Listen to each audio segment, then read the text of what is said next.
लग्नाचे दागिने म्हणजे श्रीमंत पेशवाई दागिने. नाशिकचे सुप्रसिद्ध सराफ मयूर अलंकार सराफ.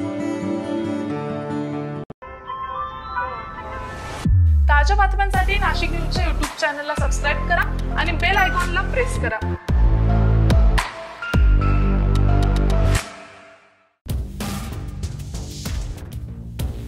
कोरोना दोन्ही लाटांमध्ये एक पैसाही न घेता लाखो गरिबांचे प्राण वाचवणाऱ्या नाशिक रोड विटको रुग्णालयातील अत्याधुनिक मॉलिक्युलर लॅब लवकरच पुन्हा सुरू होणार आहे. नवीन विषाणू आल्यामुळे विटकोत कोरोना रॅपिड टेस्ट ही सुरू झाली आहे. गेल्या 8 दिवसात विटकोत 38 संशयित रुग्ण दाखल झाले आहेत. टेस्ट केल्या असता त्यांना कोरोना नसल्याचे स्पष्ट झाले आहे. विटकोत दर्जेदार उपचार उपलब्ध आहेत.